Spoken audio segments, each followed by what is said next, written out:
Aún en este episodio, estaba en la mesa de operaciones, consciente, cuando sentí que mi tensión subía violentamente. Intentaba abrir la boca para pedir socorro, pero la voz no me salía. Estaba paralizada dentro de mi propio cuerpo.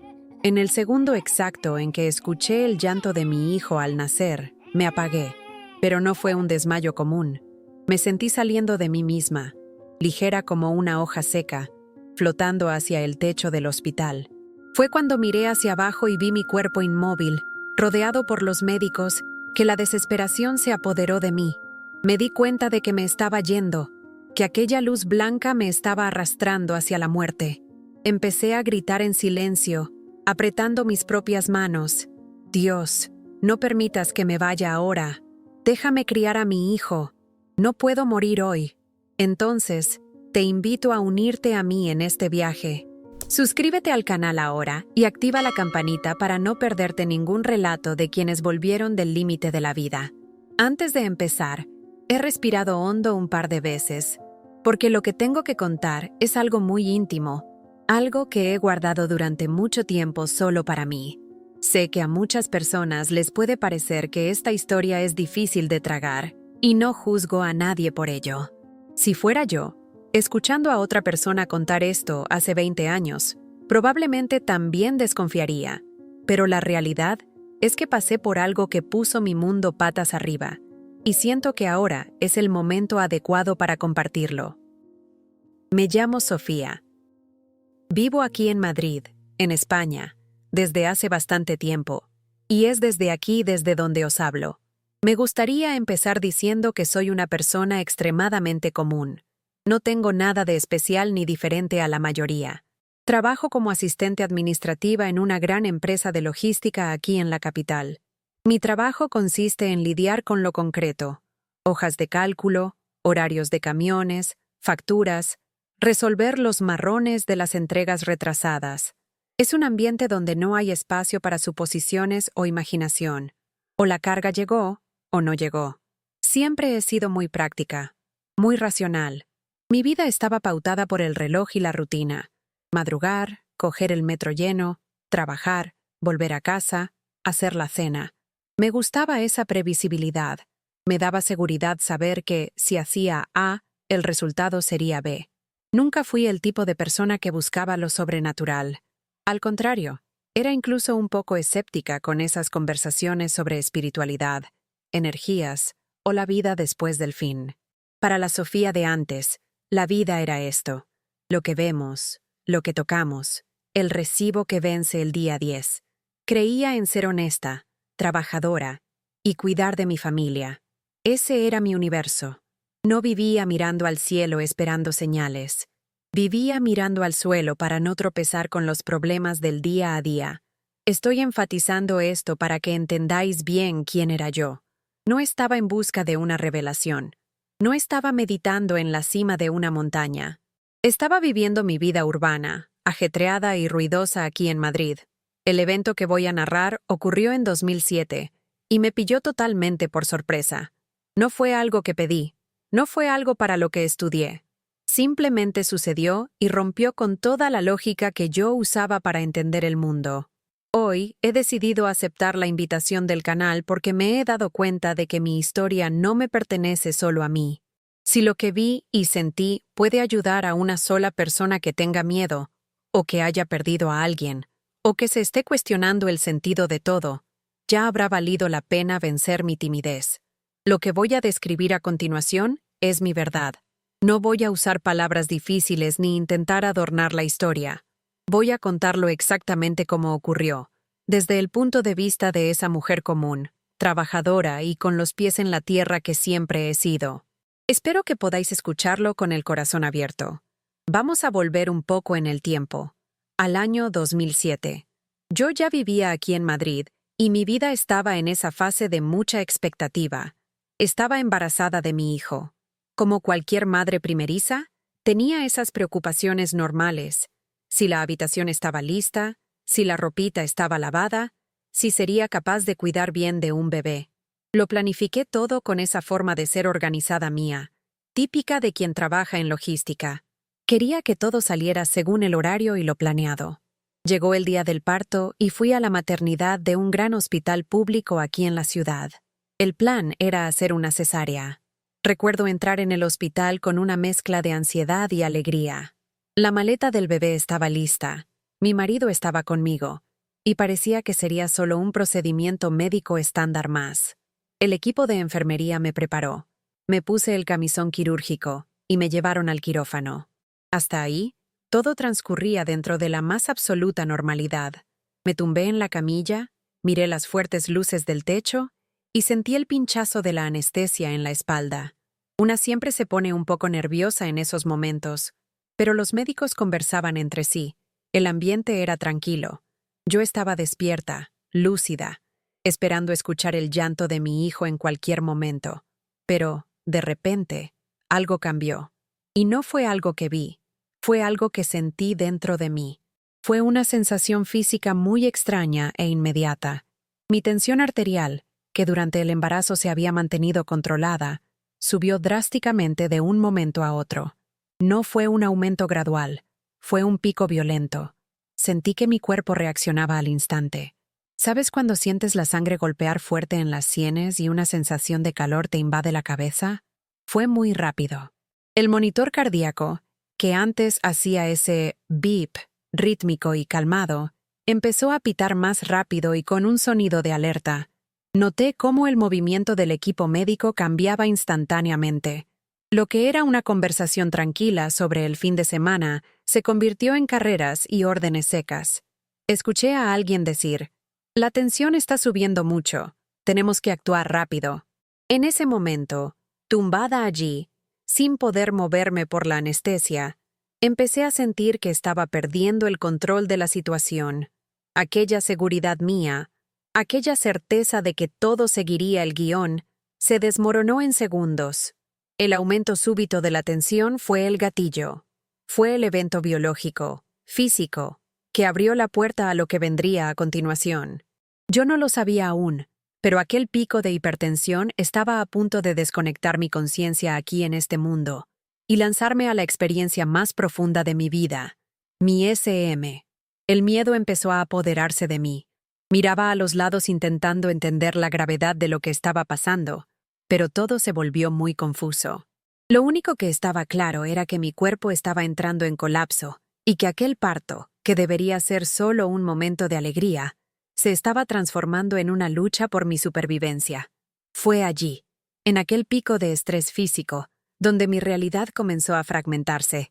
A partir de aquel instante en que la tensión subió, mi cuerpo pareció desconectarse, pero no de la forma que imaginamos, como en un desmayo común. Fue diferente. Mi mente seguía allí, despierta, procesando cada segundo, pero mis órdenes ya no llegaban a mis músculos. Intentaba abrir la boca para preguntarle al anestesista qué estaba pasando, pero la voz simplemente no salía. Era como si la conexión entre mi cerebro y mi habla hubiera sido cortada con unas tijeras. Hacía fuerza, intentaba gritar, intentaba balbucear cualquier sonido, un simple «ayudadme», pero no ocurría nada. El silencio de mi garganta era desesperante. Imaginaos a vosotros mismos, tumbados en una mesa de operaciones, rodeados de personas extrañas tocando vuestro cuerpo, sabiendo que algo va mal, y no podéis emitir ni un solo ruido. Me sentí presa dentro de mí misma, encerrada en una caja de carne y hueso que ya no me obedecía. Lo único que mi cuerpo aún hacía, y sin yo controlarlo, era llorar. Las lágrimas empezaron a escurrir por las comisuras de mis ojos, bajando hacia las orejas y mojando el gorro quirúrgico. Lloraba de pavor, de impotencia. Era un llanto mudo, continuo. Quería avisar de que estaba allí, de que estaba sintiendo aquella agonía, pero nadie parecía notar que yo estaba intentando comunicarme. Estaban centrados en los monitores y en la cirugía, intentando sacar al bebé lo más rápido posible debido a mi tensión. Lo más impresionante, y al mismo tiempo aterrador, es que yo lo veía todo. Mis ojos estaban abiertos y escaneaban el ambiente. Veía a la enfermera pasando instrumentos. Veía el sudor en la frente del médico auxiliar. Veía la luz reflejándose en los metales. Mi visión parecía incluso más nítida de lo normal. como si la adrenalina hubiera afilado mis sentidos visuales mientras apagaba el resto. Registraba cada detalle de aquella fría sala de hospital en Madrid, el color de los azulejos, el reloj en la pared, la urgencia en los gestos del equipo. Escuchaba las frases sueltas: rápido, tensión crítica, vamos a sacarlo ahora. Cada palabra aumentaba mi pánico. Pensaba, ¿será que saben que estoy escuchando? ¿Será que saben que estoy consciente? Quería levantar la mano, tocar a alguien, pero mis brazos estaban atados y pesados como el plomo. Yo era solo una espectadora de mi propio drama, viendo a aquellos profesionales luchar contra el tiempo mientras yo me quedaba cada vez más aislada dentro de mi propia cabeza. Esa sensación de estar atrapada y viéndolo todo fue el preludio de lo que sucedería. Estaba allí, pero al mismo tiempo sentía que estaba empezando a desconectarme de aquella realidad física. El miedo a no ver a mi hijo nacer, el miedo a dejarlo todo atrás sin ni siquiera poder decir adiós, se apoderó de mí. Fue un momento de soledad absoluta, rodeada por un equipo médico, pero totalmente sola en mi silencio. En medio de aquel caos silencioso, finalmente ocurrió lo que más esperaba. Lo oí. Fue un sonido agudo, fuerte y lleno de vida, el llanto de mi hijo. En ese segundo, toda la angustia que estaba sintiendo pareció darme una tregua. Pensé, ha nacido, está bien, está vivo. Fue un alivio tan grande que parecía que mi corazón iba a explotar de gratitud. Quería ver su carita, quería que me lo pusieran en el pecho, como se ve en las películas y como yo había planeado. Pero fue exactamente en ese instante de clímax emocional, cuando mi realidad física cedió del todo. En cuanto su llanto resonó por el quirófano, me apagué. No fue como dormirse poco a poco, cuando sientes el sueño llegando despacio. Fue súbito. Fue como si alguien hubiera tirado del cable del enchufe y apagado mi sistema. La luz de la sala, el sonido de los médicos, el frío del aire acondicionado, todo desapareció en un abrir y cerrar de ojos. La oscuridad se hizo cargo, pero fue una oscuridad que duró solo una fracción de segundo. Lo que vino a continuación es la parte más difícil de poner en palabras, porque nuestro lenguaje humano está hecho para describir cosas de la tierra, cosas pesadas, y lo que yo sentí fue el opuesto absoluto de peso. Me sentí saliendo de mí misma. ¿Sabéis cuando os quitáis un abrigo de lana muy pesado y mojado en un día de invierno y sentís ese alivio en los hombros? Multiplicad eso por 1000. Yo, que segundos antes estaba atrapada en una cama, hinchada por el embarazo, paralizada por la anestesia y llena de dolores, de repente me volví ligera. Era una ligereza absurda. Ya no sentía el peso de la gravedad, ya no sentía el cansancio, y, sin que yo hiciera ningún esfuerzo, empecé a flotar. Sentí nítidamente que estaba subiendo. No estaba andando, no estaba escalando. Estaba siendo arrastrada suavemente hacia arriba, como un globo de helio que se escapa de la mano de un niño. Al principio, no lo entendí. Mi mente racional, la Sofía de la logística, intentó buscar una explicación lógica. ¿Será que han cambiado la altura de la camilla? ¿Será que me están trasladando de sala? Pero la sensación física desmentía cualquier lógica. Ya no tenía contacto con el colchón. Estaba suelta en el aire. Intenté agarrarme. Intenté hacer el movimiento de bajar, de volver a donde estaba, pero no tenía control sobre esa subida. Era un movimiento continuo y suave, llevándome hacia lo alto, en dirección al techo de aquella sala de hospital en Madrid. Me di cuenta, con un espanto que heló lo que quedaba de mi alma, de que había salido de mi cuerpo físico. Aquella cosa que se quedó allí abajo no era ya donde yo estaba. Yo era esa conciencia ligera, flotante, que subía sin freno. Y fue ahí donde la confusión se mezcló con el inicio de un pánico diferente. No conseguía volver. Estaba a la deriva, subiendo cada vez más, alejándome del suelo, alejándome de mi hijo que acababa de nacer. Cuando me di cuenta de que no paraba de subir y que la distancia entre yo y el suelo solo aumentaba, la desesperación golpeó con una fuerza brutal.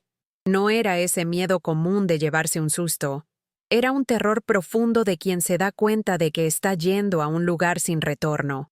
En ese momento, caí en la cuenta. Me estaba yendo. Me estaba marchando. Y la primera imagen que me vino a la cabeza no fue mi vida entera, no fue mi pasado, fue mi hijo que acababa de nacer allí abajo. Empecé a hablar con Dios. No soy una persona que vive en la iglesia, como dije, soy muy práctica, pero en esa hora, uno sabe exactamente a quién recurrir. No hice una oración aprendida de memoria, fue un grito de mi alma.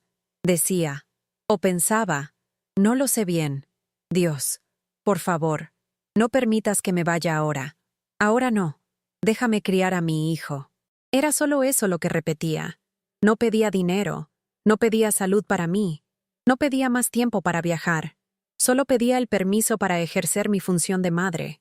Sentía una urgencia absurda. La idea de dejar a aquel bebé, que ni siquiera había sentido mi olor todavía, crecer sin su madre, era insoportable para mí. Negociaba con todas mis fuerzas.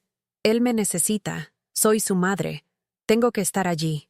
Mi mente racional, que siempre organizaba todo en logística, intentaba argumentar con el universo, intentaba mostrar que aquello era un error, que no estaba en la planificación, que la carga, que era mi vida, no podía ser desviada de la ruta de esa manera. Y ahí ocurrió algo curioso. Aun sintiendo que ya no tenía aquel cuerpo pesado de carne, todavía tenía la sensación de mis manos. Intentaba desesperadamente agarrarme a alguna cosa. Como no había paredes, ni barandilla, ni nada sólido donde sujetarse en aquel espacio vacío, apretaba mis propias manos, cerraba los puños con fuerza, apretaba mis muñecas, intentaba crear algún tipo de peso o fricción. Pensaba, si me hago pesada, si hago fuerza hacia abajo, tal vez consiga bajar. Hacía movimientos de tirar de mi propio cuerpo de vuelta, como alguien que se está ahogando e intenta nadar hacia la superficie. Solo que mi movimiento era el contrario. Yo quería nadar hacia el fondo, de vuelta al quirófano, de vuelta al dolor, de vuelta a la vida. Apretaban tanto las manos que si fuera en el cuerpo físico, creo que me habría dejado marcas con las uñas. Era una lucha física y mental contra aquella ligereza que me arrastraba. Yo decía, voy a volver, necesito volver. Pero parecía que, cuanto más luchaba, más suave y continua era la subida. Esa sensación de impotencia, de querer quedarte con todas las células de tu ser, y aún así, sentir que te están llevando lejos, fue la peor sensación que he tenido. No quería la paz del otro lado, no quería descanso, quería la lucha del día a día, quería las noches sin dormir dando el pecho, quería los pañales sucios. Imploraba por la confusión de la vida, porque la vida significaba estar con mi hijo. Y allí, subiendo cada vez más, sentía que estaba perdiendo esa oportunidad. Mientras libraba esa batalla interna, apretando mis puños y gritando en silencio para quedarme, el escenario a mi alrededor cambió drásticamente. Hasta aquel momento, aún tenía una noción, aunque confusa, del ambiente hospitalario allí abajo. Pero, de repente, todo fue engullido por un resplandor impresionante. No fue como encender una bombilla en un cuarto oscuro. Fue una explosión de luz, un blanco absoluto que llenó todo mi campo de visión. Recuerdo haber pensado, con ese lado racional mío intentando buscar lógica, ¿será el foco quirúrgico? ¿Será que me han puesto una luz fuerte en la cara? Pero no era luz eléctrica. No tenía calor. No dolía en los ojos. No deslumbraba como el sol de mediodía en Madrid en verano. Era una luminosidad diferente, densa, como si estuviera sumergida dentro de una nube hecha de luz pura. Y esa luz no era solo algo visual. Tenía una fuerza. Sentí que me atraía, como un imán gigante atrae un clip de metal. Si antes estaba subiendo porque estaba ligera, ahora sentía que estaba siendo arrastrada en dirección a esa fuente de claridad. Era una atracción magnética, casi imposible de resistir. Miraba hacia aquel blanco infinito y sentía que me llamaba, que quería llevarme a algún lugar más allá de allí. Mi desesperación aumentó porque, cuanto más fuerte se hacía el resplandor, más sentía que me estaba distanciando de mi vida terrenal. Aquella luz representaba la salida, la puerta de embarque para un viaje para el que yo no había comprado el billete. Intentaba concentrarme en mi hijo, en mi marido, en mi casa, pero la presencia de esa luz era avasalladora. Lo ocupaba todo. Mirase a donde mirase, hacia arriba, hacia los lados, solo existía ese blanco intenso. Continué subiendo. La sensación de movimiento hacia lo alto no paró. Al contrario, parecía que ganaba velocidad a medida que me acercaba al centro de esa luz.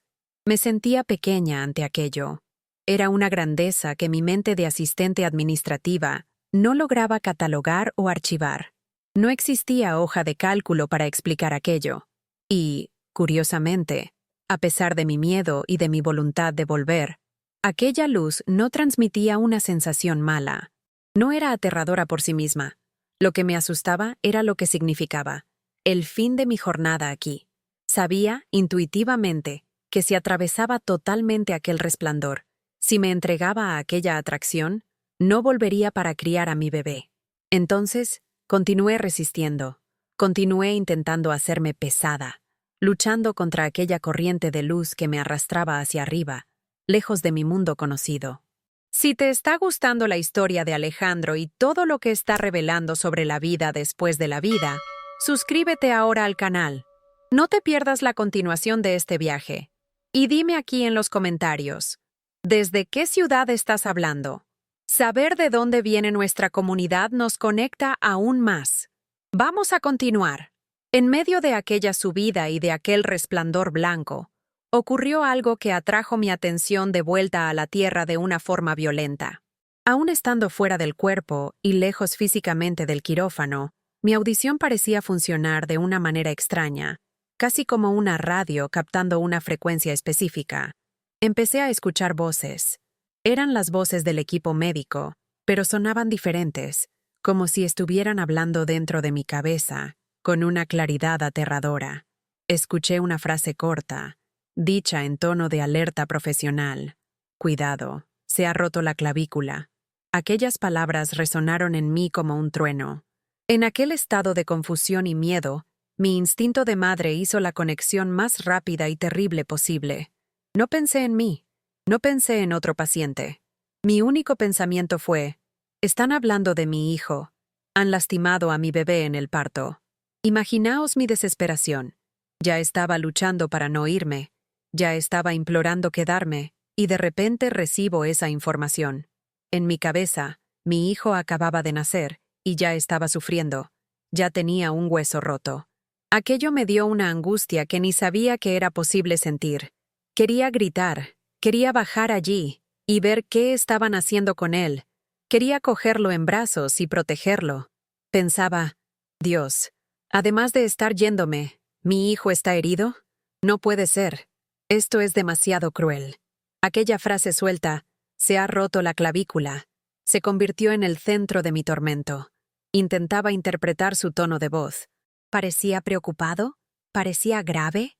Mi mente de logística, que siempre intentaba resolver problemas, entró en barrena porque no tenía datos suficientes, no tenía visualización del problema, solo tenía aquel audio suelto en medio de la nada. Mis ganas de volver, que ya eran enormes, se triplicaron. Ahora no era solo, quiero criar a mi hijo. Era, mi hijo me necesita ahora, está lastimado. La sensación de impotencia fue devastadora. Estaba flotando en una luz blanca, sin cuerpo, escuchando a los médicos comentar sobre una fractura, y yo no podía hacer absolutamente nada. Me debatía internamente, apretaba mis manos imaginarias con aún más fuerza, gritando mentalmente, «No es su clavícula. Cuiden de él. Déjenme volver». Fue el momento de mayor agonía psicológica de toda la experiencia. Fue en ese pico de tensión, preocupada por la clavícula de mi hijo y luchando contra la luz, cuando mi mente hizo un viaje en el tiempo instantáneo. De repente, no era la Sofía de 2007, la madre que estaba allí. Un recuerdo muy nítido de cuando tenía 21 años invadió mi conciencia con una fuerza brutal. Para que lo entendáis, en esa época, a los 21, pasé por una fase muy complicada. ¿Sabéis cuando la vida parece pesar demasiado y no le vemos mucho sentido a las cosas? Tuve un periodo de depresión. Me sentía muy perdida aquí en Madrid. Era joven, pero me sentía agotada. y recordé claramente cuántas veces, encerrada en mi habitación o caminando sola por las calles, miraba al cielo y le pedía a Dios: por favor, llévame. No quiero seguir aquí. Quiero irme. Pedía morir. Lo decía con convicción en esa época, creyendo que era la solución a mi tristeza. Repetía: Dios, no aguanto más. Puedes llevarme. Y ahora, años después, flotando en aquella luz, viviendo mi SM, aquel recuerdo cayó sobre mí como una tonelada de ladrillos. La ironía era cruel.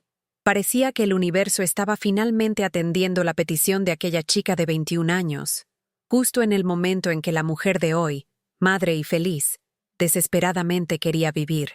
Un arrepentimiento profundo se apoderó de mí. No fue solo un «ay, qué pena», fue un dolor en el alma. Me sentí culpable por haber despreciado la vida tiempo atrás. Me di cuenta del peso de las palabras que había lanzado al viento. Miré aquella situación y pensé: Dios mío, yo llamé a esto, yo pedí esto, y ahora que ha llegado, no lo quiero. Entonces, empecé a implorar perdón. Cambié mi discurso completamente. Decía mentalmente, con toda la fuerza que me quedaba: Dios, perdóname. Perdóname por haber sido ingrata. Perdóname por haber pedido irme. Era inmadura. No sabía lo que decía. Cancela aquella petición, por favor. Lloraba sin lágrimas. Un llanto del alma misma. Intentaba explicárselo a Dios, como si estuviera en una reunión intentando renegociar un contrato erróneo que yo misma había firmado. Mira, aquella Sofía de 21 años no sabía nada. La Sofía de ahora quiere quedarse. Solo quiero criar a mi hijo. No pido riqueza, no pido éxito, no pido nada. Solo déjame allí abajo para cuidar de él. Dame esa oportunidad de corregir lo que dije. Fue un momento de humillación y aprendizaje. Reconocí mi pequeñez y el error de haber deseado el fin. Solo quería tener la oportunidad de demostrar que ahora valoraba la vida, que ahora tenía un motivo real, aquel bebé, para luchar por cada segundo de respiración. El arrepentimiento fue la llave que cambió mi vibración en aquel momento. Dejé de luchar solo con miedo y empecé a pedir con humildad. Mientras estaba allí, sumergida en ese proceso de pedir perdón y negociar mi vuelta, empecé a notar algo muy curioso sobre la forma en que estaba viendo. Es difícil poner esto en palabras, porque aquí en la Tierra, con nuestro cuerpo físico, tenemos limitaciones biológicas. Si quiero ver lo que está detrás de mí, necesito girar el cuello. Si miro al techo, dejo de ver el suelo. Nuestra visión está enfocada. Es un cono de luz restringido. Pero allí, fuera del cuerpo, la lógica era completamente otra. Me di cuenta de que tenía lo que la gente llama visión de 360 grados. Y no es una forma de hablar. Realmente lograba verlo todo al mismo tiempo. Veía lo que estaba arriba de mí, lo que estaba abajo, lo que estaba a la derecha, a la izquierda, e incluso lo que estaría a mi espalda, si tuviera espalda. Era una percepción esférica, total.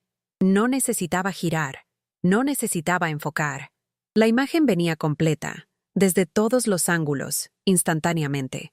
Para alguien como yo, que trabaja en logística y está acostumbrada a monitorizar cámaras de seguridad y mapas, aquello era fascinante y perturbador. Era como si yo fuera una cámara que no tiene puntos ciegos. Tenía conciencia de todo el espacio a mi alrededor simultáneamente. Sin embargo, y aquí entra la parte extraña, a pesar de tener esa supervisión, el escenario que veía estaba vacío. No había paisajes, no había edificios, no había muebles. Todo lo que mis ojos captaban era aquel blanco intenso. Era un resplandor absoluto. No tenía contornos definidos. ¿Sabéis cuando estás dentro de una niebla muy densa, de esas que a veces bajan aquí en Madrid en invierno, y pierdes la noción del horizonte? No sabes dónde termina el suelo y empieza el cielo. Era más o menos así, solo que hecho de luz. No veía paredes limitando el espacio. No veía techo. Era una inmensidad blanca y brillante. Sabía que estaba en algún lugar, pero ese lugar no tenía arquitectura, no tenía geografía.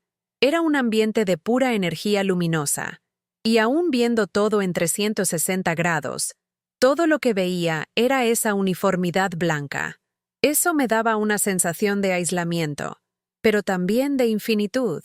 Intentaba buscar alguna referencia visual, algo familiar, una puerta, una ventana, la cara de alguien, pero no encontraba nada. Solo existía yo, mi conciencia expandida, y aquella luz que lo llenaba todo, sin sombras, sin texturas, sin fin. Era como estar suspendida en medio de la nada, pero una nada que era increíblemente brillante. Después de ese tiempo que pasé en ese viaje, que para mí pareció una eternidad, pero en el reloj de aquí debió de ser muy rápido, ocurrió el retorno. No fue gradual, no bajé despacito como una pluma. Fue como despertar de un susto. En un instante estaba allí, sumergida en aquel blanco infinito pidiendo perdón, y al instante siguiente, ¡puf! Abrí los ojos y el techo del hospital estaba allí de nuevo. El olor a alcohol, el ruido de las máquinas, el peso de mi cuerpo en la cama, todo volvió de golpe. Estaba aturdida, intentando entender si aún estaba viva o si aquello era otra fase de la muerte. Fue cuando escuché una voz muy cerca de mi oído, una voz humana y cariñosa. Era una enfermera, de aquí mismo de Madrid, llamándome. «Sofía, ¿vamos a despertar? Es hora de darle el pecho a tu bebé». Aquello fue un choque de realidad. ¿Dar el pecho? ¿Entonces me he quedado? ¿He vuelto? La enfermera trajo a mi hijo, aquel paquetito envuelto en las mantas, y lo puso en mis brazos. La emoción de sentir su calorcito, su olor, fue indescriptible. Toqué su piel para asegurarme de que era real. Pero, aún con toda esa alegría, mi mente seguía atrapada en aquella frase que escuché allá arriba. La preocupación no se había pasado.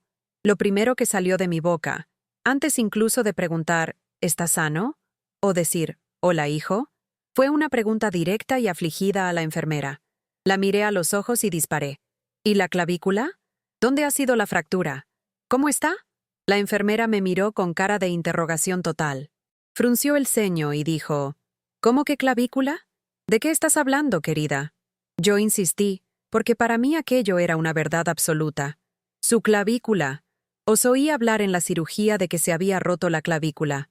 Quiero saber si es grave, si va a necesitar escayola».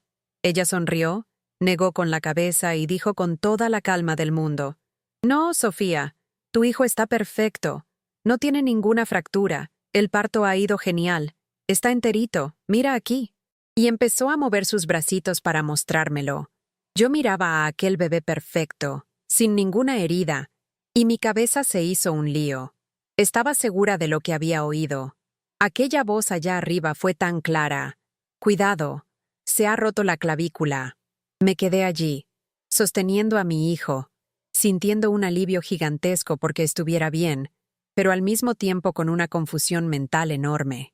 Si no se había roto nada, ¿qué fue aquello que oí? ¿Será que me había vuelto loca? Pero la sensación de haber estado fuera era tan real como la cama donde estaba tumbada. Fue el primer momento en que me di cuenta de que mi experiencia había cruzado informaciones de una manera que yo todavía no lograba explicar. Creo que es muy importante hacer una pausa aquí para explicar bien el orden de las cosas, porque cuando una cuenta una historia así, llena de emoción, puede parecer todo mezclado. Pero en mi cabeza, la secuencia de los hechos es cristalina, como si se hubiera grabado en una película. Mucha gente me pregunta si soñé esto antes del parto, o si fue durante toda la cirugía. La respuesta es no. Ocurrió en un momento muy específico. Yo estaba allí, tumbada, despierta. Vi el momento en que los médicos sacaron a mi hijo. Claro, está ese paño quirúrgico delante, no se ve la barriga abierta, pero levantan al bebé. Vi aquel cuerpecito, vi su piel, vi que era un niño. Y justo después, vino el sonido. Aquel llanto fuerte que mencioné antes. Lo escuché con mis oídos físicos, allí en la sala. Aquello fue real. Fue aquí en la tierra. Fue exactamente en ese punto donde la llave giró. Fue inmediatamente después de escuchar el llanto y tener la certeza de que había nacido cuando mi sistema entró en colapso. Fue como si mi cuerpo hubiera aguantado hasta el límite máximo, solo para garantizar que él llegara al mundo. Vale, ha nacido, misión cumplida. Ahora no aguanto más. Y ahí vino el apagón. Entonces, mi experiencia cercana a la muerte, SM, comenzó rigurosamente después del nacimiento. No fue simultáneo. Primero hubo la vida llegando, su nacimiento, y en el segundo siguiente, hubo mi vida saliendo, mi apagón. Es una línea muy tenue, cuestión de segundos, pero marca toda la diferencia para mí. Me apagué para el mundo del hospital y desperté para el mundo de aquella ligereza y de aquella luz. La transición fue instantánea. En un segundo estaba escuchando el llanto y oliendo a hospital. En el otro, estaba subiendo como un globo, sin dolor y sin peso. Me gusta aclarar esto para mostrar que estaba lúcida hasta el último segundo posible. No estaba alucinando por causa de medicamentos antes del parto. Estaba presente, concentrada, y fue solo cuando el estrés físico del pico de tensión se volvió insostenible que mi conciencia fue eyectada hacia afuera. Esta distinción es fundamental para mí, porque prueba que no mezclé el sueño con la realidad. Tengo el recuerdo del parto físico y tengo el recuerdo de la vivencia espiritual. Son dos carpetas diferentes en mi archivo mental, guardadas una al lado de la otra, pero completamente distintas en sensación y naturaleza. Hay una cosa en toda esta historia que me hizo pensar mucho después, analizándolo todo con mi cabeza lógica de quien trabaja con procesos y resultados. Cuando hablé con los médicos días después, e incluso leyendo mi historial clínico, quedó claro que, clínicamente, no hubo una catástrofe irreversible. Sí, mi tensión subió mucho, me desmayé, el susto fue grande, pero, técnicamente, mi corazón no dejó de latir durante minutos seguidos. No tuve una hemorragia incontrolable. No fui dada por muerta sobre el papel. Para la medicina, fue una complicación, un susto, pero nada que justificase científicamente que yo hubiera salido del cuerpo y viajado a otra dimensión. En mi sector, en la logística, trabajamos con causa y efecto. Si un camión vuelca, la carga se retrasa. Si el sistema se cae, las entregas se paran. Tiene que haber una proporción. Pero en mi parto, la causa física, el pico de tensión, parecía demasiado pequeña para el efecto gigantesco que fue mi SM. Esto me dejó con la mosca detrás de la oreja durante mucho tiempo. Si mi cuerpo no murió, de hecho, allí en la mesa, ¿por qué mi conciencia se fue? Fue ahí donde empecé a entender que aquello no fue un accidente biológico. No fue un error de mi cerebro por falta de oxígeno. Aquello tuvo un significado, un propósito muy claro. Hablando con el entrevistador y reflexionando sobre todo, llegué a la conclusión de que la experiencia fue una oportunidad. Fue algo quirúrgicamente planeado por el universo, o por Dios, para resolver aquella cuenta pendiente que yo cargaba desde mis 21 años. Parece una locura decir esto, pero siento que fue como si alguien hubiera aprovechado aquella brecha del parto, aquel momento de fragilidad física, para ponerme contra la pared. Era como si la vida dijera, vale, Sofía, pasaste años pidiendo irte. Decías que no querías estar aquí. Pues bien, aquí está la puerta. La salida es ahora. ¿De verdad quieres irte? ¿O lo decías de boquilla? No había una razón médica para que yo tuviera una SM, así que la razón solo podía ser espiritual o simbólica. Fue un jaque mate a mis ganas de vivir. Necesitaba pasar por aquel susto. Necesitaba sentir la ligereza de irme y la desesperación de querer quedarme, para finalmente curar mi antigua depresión y valorar mi vida actual. Si no hubiera pasado por esa experiencia, tal vez continuaría siendo esa persona que se queja de la vida, que en el fondo tiene un deseo latente de desistir cuando las cosas aprietan. La SM vino para mostrarme que, a la hora de la verdad, cuando la puerta se abre de verdad, queremos quedarnos, queremos luchar. Así que sí, estoy totalmente de acuerdo con esa visión. No fue mi cuerpo el que falló hasta el punto de expulsarme. Fue mi alma la que necesitaba salir para tener esa conversación seria con el universo.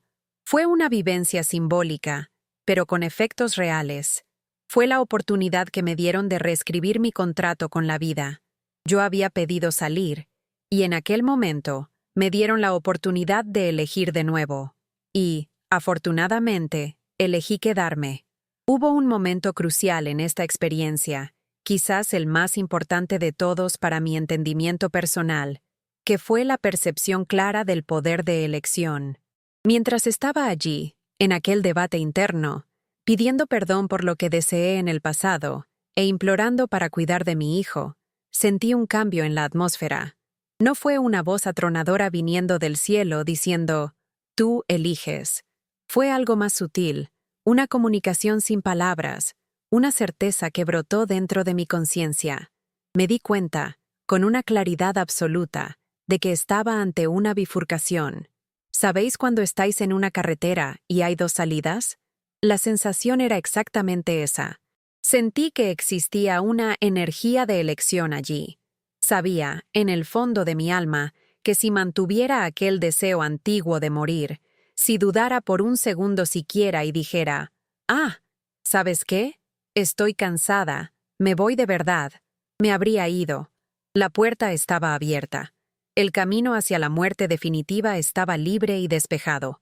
No había nadie reteniéndome a la fuerza en la tierra. Esa percepción me golpeó de lleno. Si yo hubiera dicho, sí, quiero irme, mi cuerpo allá en la mesa de operaciones se habría parado. Los médicos habrían intentado reanimarme y no lo habrían conseguido. Yo me habría convertido solo en una estadística, un fallecimiento en el parto. La responsabilidad de aquella decisión pesó sobre mí. Entendí que mi voluntad era el combustible que determinaría el desenlace. Pero, como pedí quedarme, como lo pedí de verdad, con arrepentimiento y con un propósito de amor, que era mi hijo, sentí que el permiso fue concedido. Fue una sensación de que Dios, o esa inteligencia superior, miró mi intención y dijo, «Está bien. Si es eso lo que quieres de verdad ahora, puedes volver». Eso me sorprendió profundamente. Siempre he sido una persona práctica, escéptica. Para la Sofía de la logística, las cosas son blanco o negro. O la máquina funciona, o se rompe. En mi cabeza, la muerte era algo fatalista. Llegó tu hora. Se acabó. No hay conversación. Yo creía que el destino era una línea recta e inmutable. Descubrir que existe una negociación, que existe un espacio para que nuestro libre albedrío influya incluso en el momento de nuestra partida, fue un choque para mis creencias. Me quedé pasmada con la misericordia de esa situación. Yo no merecía volver solo por mis méritos. Había pasado años quejándome de la vida. Pero aún así, mi cambio de postura en aquel instante final fue aceptado. Sentí que Dios lo permitió. No fue una conquista mía, fue un permiso suyo. Esa revelación cambió la forma en que encaro la vida hoy. Entendí que no somos solo hojas llevadas por el viento. Tenemos una participación activa en nuestro destino. La fuerza de mi deseo de ser madre fue lo que me ancló de vuelta al mundo físico. Si no hubiera gritado para quedarme, no estaría aquí hoy contando esta historia a vosotros. Saber que mi voz fue escuchada y respetada del otro lado me dio una humildad y una gratitud que llevo conmigo todos los días cuando me despierto y veo salir el sol aquí en Madrid. Quiero tocar un punto que creo fundamental, porque mucha gente romantiza demasiado la experiencia de salir del cuerpo. Oímos relatos maravillosos de personas que sintieron un amor incondicional, una paz suprema, como si estuvieran en un spa espiritual donde nada importa. Conmigo, la cosa fue un poco diferente. Existía un contraste muy grande, casi una pelea, entre lo que yo sentía físicamente, si es que se puede usar esa palabra, y lo que sentía emocionalmente. Desde el punto de vista de la sensación, la descripción más perfecta que encontré para explicar mi estado es la de una hoja seca. Imaginad una de esas hojas de otoño que caen de los árboles aquí en los parques de Madrid. No tienen peso, no ofrecen resistencia al viento. Simplemente van, flotan, giran, suben si el viento sopla hacia arriba, bajan si el viento para. Me sentía exactamente así. Era una ligereza absoluta. No tenía dolor de espalda, no tenía la molestia de la cirugía, no tenía el peso de la gravedad tirando de mis hombros hacia abajo. Era una libertad de movimiento que nunca había experimentado. Si yo fuera solo una conciencia sin apego, Aquello sería delicioso. Flotar sin esfuerzo es el sueño de cualquiera que vive cansado. Pero, emocionalmente, yo estaba en el infierno. No sentía paz. No sentía aquella serenidad de, «Ah, qué bien, me he muerto, ahora voy a descansar». Al contrario, sentía un miedo terrible y una angustia que me apretaba el pecho espiritual. Era una desesperación activa. La ligereza, que debería ser buena, para mí era la prueba de que estaba perdiendo el control. Yo, que siempre he sido la Sofía de la organización, que me gusta tener los pies en la tierra y saber hacia dónde voy, me vi a merced de una corriente invisible. Yo no quería ser una hoja seca, yo quería ser una roca, quería tener peso para caer de vuelta en mi vida. Esa sensación de flotar sin conseguir parar me daba pánico. Era como si me estuviera llevando una riada suave, pero que me alejaba cada vez más de la orilla donde estaba mi hijo. Entonces, no confundáis las cosas. El ambiente era de luz. Mi cuerpo espiritual era ligero, pero mi mente estaba en estado de alerta máxima, gritando de pavor. No estaba lista para sentir aquella paz eterna. Para mí, en aquel momento, paz significaba abandono. Aceptar aquella ligereza sería aceptar dejar a mi hijo huérfano. Así que luché contra la paz. Rechacé la tranquilidad. Mi miedo era el motor que me hacía intentar volver. Miraba hacia aquella inmensidad blanca y pensaba, esto es muy calmado, muy quieto. Yo quiero el ruido, quiero el caos, porque es allí donde ocurre la vida. Fue una experiencia de dualidad, el éxtasis de la libertad física contra la tortura de la prisión emocional. Yo era una prisionera de aquella ligereza, debatiéndome para recuperar las cadenas pesadas de la vida en la tierra. Durante ese proceso de subida, hubo un momento muy breve, pero muy impactante, en el que logré mirar hacia abajo y ver la escena completa. Y lo que vi fue chocante por la frialdad de la imagen.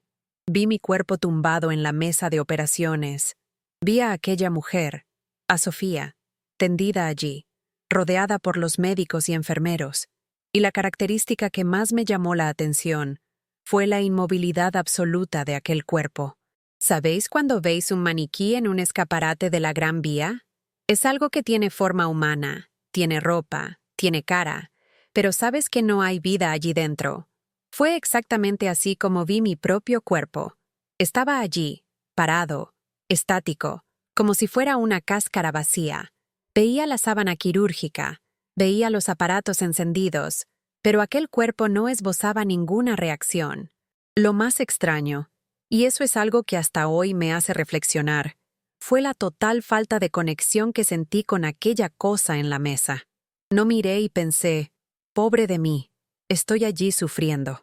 No, no sentía dolor, no sentía el corte de la cesárea, no sentía el frío de la sala. Parecía que estaba mirando el cuerpo de una extraña, o un objeto cualquiera, como un coche aparcado en la calle.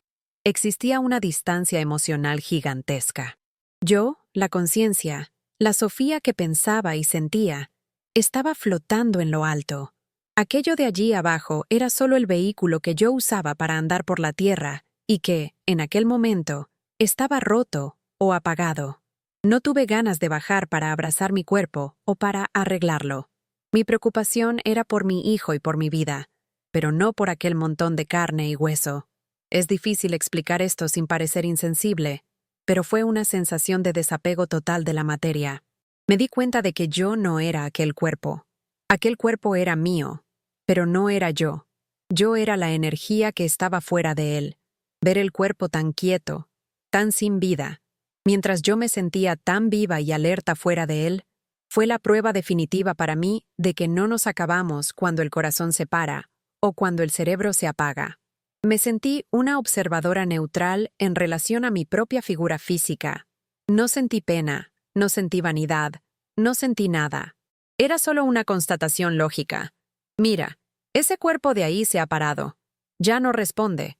Y esa visión me dio una certeza muy grande de que nuestra esencia es algo que se desconecta con una facilidad impresionante cuando llega la hora, como quitarse una ropa apretada al final del día y tirarla en una silla. El cuerpo se queda, nosotros seguimos.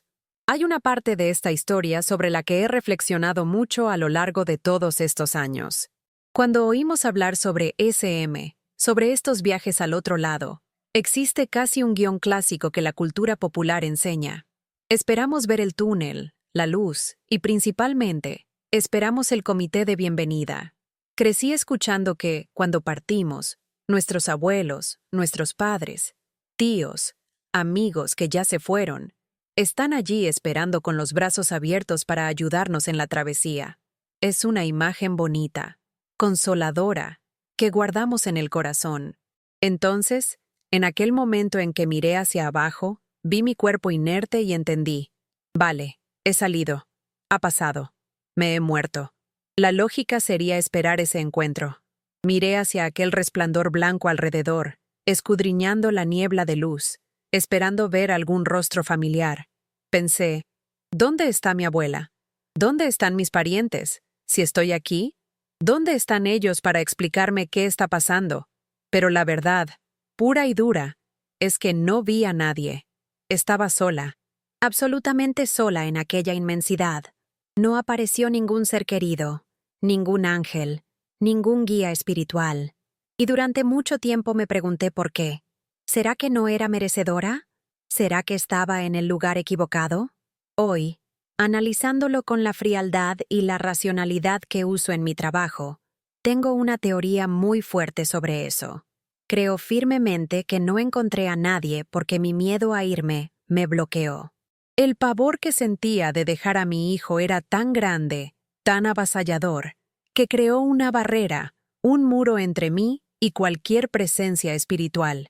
Pensad conmigo, si hubiera visto a mi abuela allí frente a mí, sonriendo y llamándome, aquello sería la confirmación definitiva de que ya no había vuelta atrás. Encontrar a los muertos significa que tú ahora formas parte de su grupo.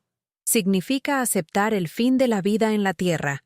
Y yo no estaba aceptando nada. Estaba en negación total. Estaba luchando, gritando, pataleando para volver.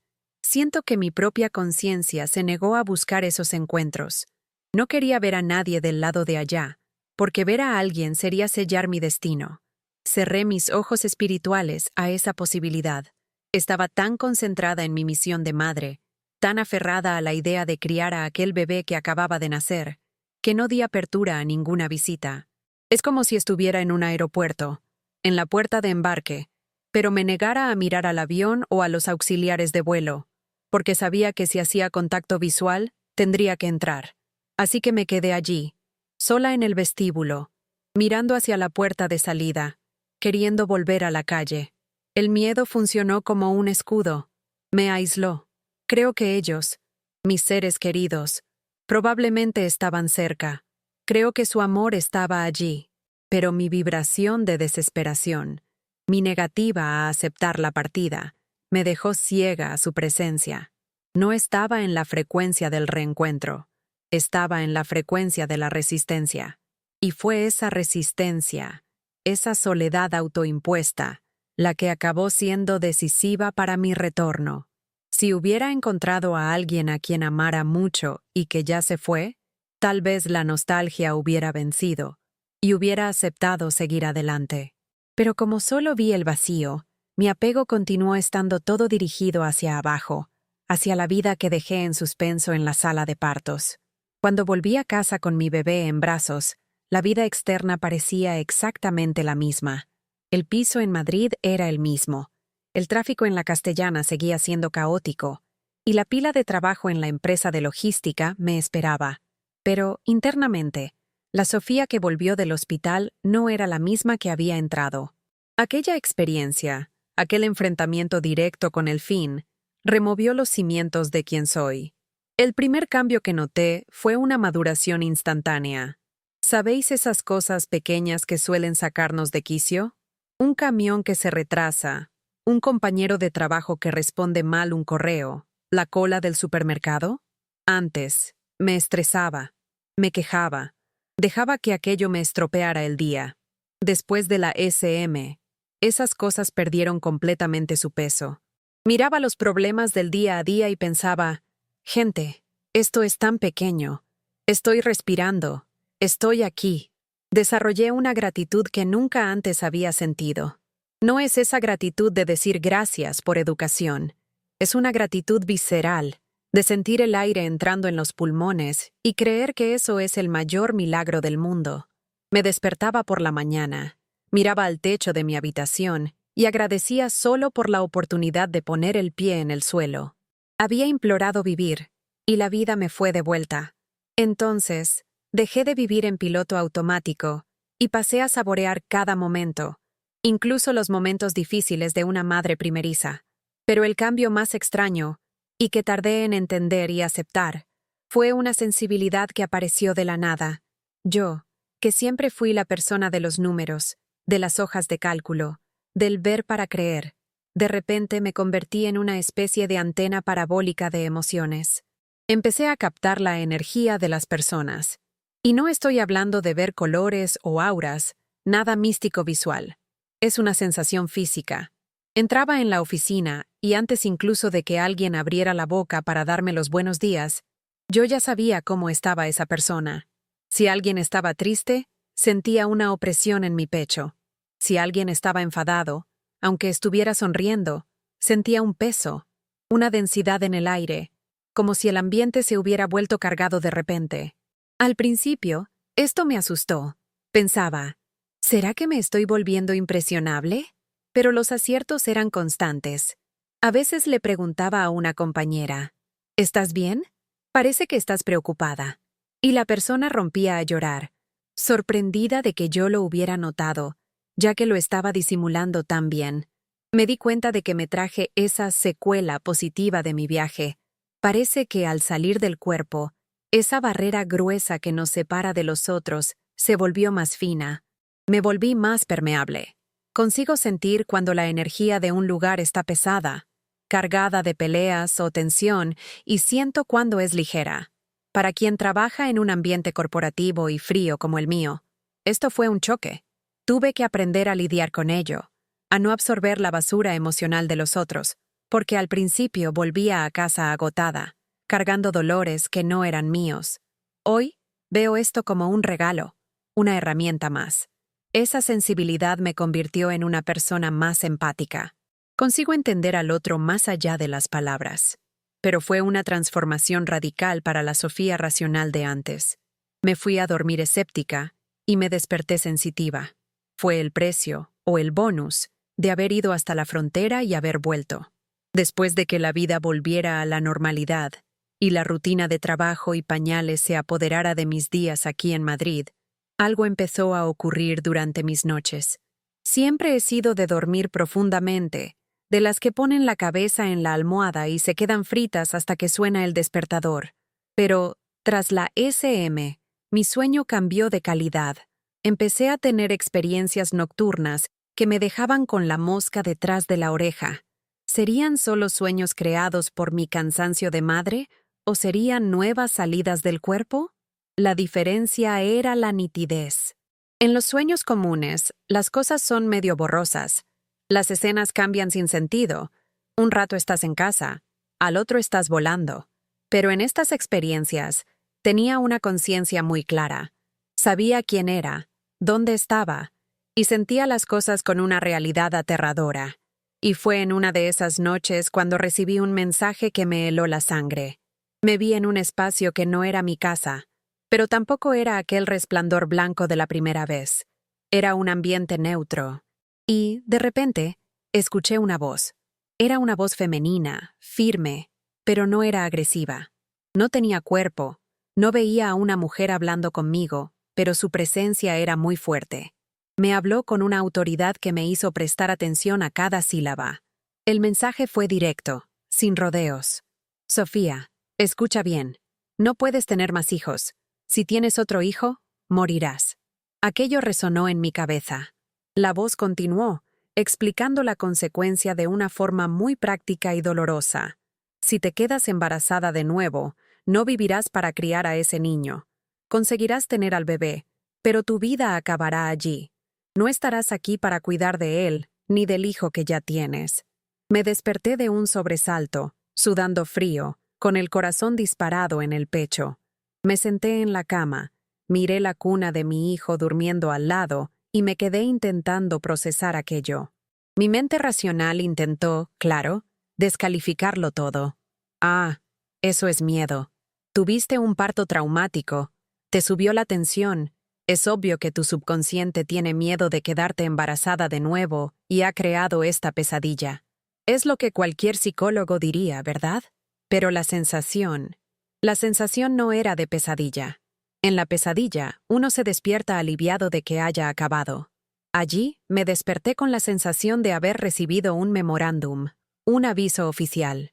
La voz no parecía venir de dentro de mi cabeza, de mis inseguridades. Parecía venir de fuera, de alguien que tenía acceso al guión de mi vida y me estaba haciendo un favor, dándome un spoiler para no cometer un error fatal.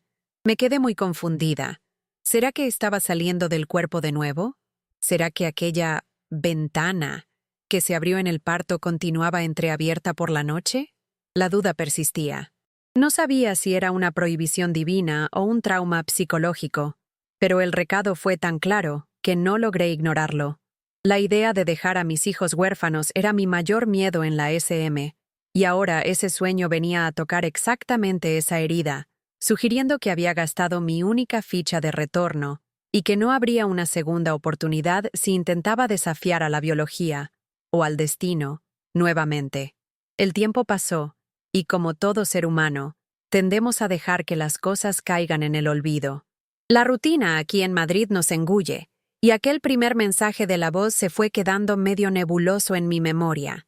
Empecé a pensar, tonterías, vamos a dejar que la vida fluya. La idea de aumentar la familia, de darle un hermanito a mi hijo, aún rondaba mi cabeza y la de mi marido. Al final, biológicamente estaba bien.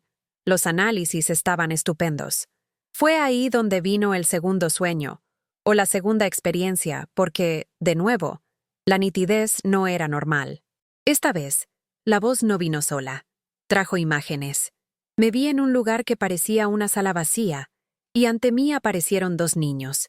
Reconocí inmediatamente a mi hijo, pero estaba más mayor, más grande de lo que era en esa época, tal vez con unos 4 o 5 años. Y a su lado, cogida de la mano, había una niñita, una cría preciosa, pequeña. Debía de tener unos 2 años, con rasgos que recordaban a los míos. Miré aquella escena y mi corazón se derritió. ¡Qué preciosos mis 2 hijos!, pensé. Pero la voz femenina volvió, la misma de la otra vez, y rompió el encanto con una frase que fue un puñetazo en el estómago. Dijo, «Míralos bien, mira los solos que están, ya no te tienen a ti para cuidarlos». La cámara de mi sueño enfocó sus caritas, y vi una tristeza, una orfandad. La voz continuó explicando, con una calma impresionante. «Es eso lo que va a pasar. Tendrás a la niña, nacerá bien, pero tú te irás. Y entonces, ¿quién cuidará de ellos? Crecerán sin madre. ¿Es eso lo que quieres para ellos?». Lo que más me impresionó, y lo que me hizo creer que aquello no era fruto de un trauma mío, fue el tono de la voz. Si fuera una pesadilla creada por mi miedo, la voz sería aterradora, amenazante, como en una película de terror. Pero no, la voz era increíblemente dulce, amorosa y protectora. Parecía una madre aconsejando a una hija, o una amiga muy sabia que tiene acceso a una información que yo no tengo. Sentí que aquella presencia quería mi bien. No era una amenaza del tipo, «Si haces esto, te castigaré». Era un aviso del tipo, «Cuidado, hay un agujero en esa carretera. No vayas por ahí porque te caerás». Era una advertencia sobre el futuro, basada en hechos que aún no habían ocurrido. En ese momento, caí en la cuenta definitivamente. Encaré aquello como una información privilegiada del futuro. Sabéis, en mi área de logística, cuando recibimos un aviso de que una ruta está bloqueada por nieve y tenemos que cambiar el trayecto para no perder la carga, sentí exactamente eso. La vida me estaba dando un mapa actualizado. «Sofía, esa ruta del segundo embarazo está bloqueada para ti. Si insistes, el camión vuelca». Me desperté con una certeza absoluta. La imagen de aquella niñita y de mi hijo solos fue el argumento final. Entendí que mi deseo de ser madre nuevamente no podía ser mayor que mi responsabilidad de estar viva para el hijo que ya tenía. La voz amorosa me convenció de que aceptar aquel límite era, en verdad, el mayor acto de amor que podría tener por mis hijos. Creí en aquel aviso como una verdad absoluta y decidí no pagar para ver qué pasaba. Para cerrar mi participación aquí en el canal, me gustaría dejar una reflexión que llevo conmigo todos los días desde 2007. Si pudiera resumir todo lo que aprendí en este viaje, desde la depresión a los 21 años, pasando por el susto en el parto, hasta los sueños premonitorios, la lección sería una sola. Tened mucho cuidado con lo que pedís y con lo que deseáis, porque, creedme, podéis acabar consiguiéndolo. Aprendí de la manera más difícil que nuestras palabras y nuestros pensamientos tienen fuerza. No es charla de autoayuda, es física, es energía. Cuando era joven y pedía irme, creía que solo estaba desahogando mi dolor. No tenía idea de que estaba firmando un contrato, haciendo una petición formal al universo. Lancé aquello con tanta voluntad que quedó registrado. Y la entrega de ese pedido vino años después, justamente en el momento en que menos quería recibirlo. La vida tiene una forma irónica de enseñarnos. A veces, lo que queremos desesperadamente hoy no es bueno para nosotros. A veces, nuestro deseo nace de una ceguera momentánea, de una tristeza pasajera. Si Dios, o esa inteligencia mayor, hubiera atendido mi petición al momento, a los 21 años, no habría conocido el amor de mi hijo, no habría construido mi vida aquí en Madrid, no habría vivido tantas cosas bonitas. Y cuando la respuesta vino en el parto, tuve que gastar toda mi energía para deshacer la petición anterior. Tuve que gritarle al universo, «Cancela, he cambiado de idea». Afortunadamente, fui escuchada. Pero no siempre tenemos esa segunda oportunidad. No siempre la cancelación es aceptada. Por eso, hoy, vigilo mucho mis pensamientos. He aprendido a no echar pestes contra la vida, a no desear el fin solo porque el día fue malo en el trabajo o porque estoy cansada. He aprendido a respetar la vida como un regalo frágil y valioso. Mi mensaje para ti que me estás escuchando es: mira dentro de tu corazón. ¿Qué has estado deseando? ¿Qué has estado diciendo de boquilla? Cuidado. Las paredes tienen oídos, pero el universo tiene memoria. Desead cosas que traigan luz, que traigan crecimiento. Y si estás pasando por un momento difícil, como yo pasé a los 21, aguanta firme. No pidas salir del juego. La mala racha pasa, y el futuro puede reservarte alegrías que ni imaginas, como sostener a un hijo en brazos. Soy Sofía, una mujer común, madre, profesional de logística, que tuvo la oportunidad rara de ir hasta el borde, mirar al abismo y recibir permiso para volver. Espero que mi historia sirva de alerta y de inspiración para que valoréis el ahora y uséis el poder de la elección con sabiduría. Muchas gracias a todos los de Pulso Cero SM por escucharme. Un gran abrazo desde aquí, desde Madrid. Suscríbete al canal y activa la campanita para formar parte de esta comunidad y no perderte ninguna nueva historia. Haz clic en el vídeo que está apareciendo en tu pantalla ahora mismo para ver el próximo relato que he separado para ti.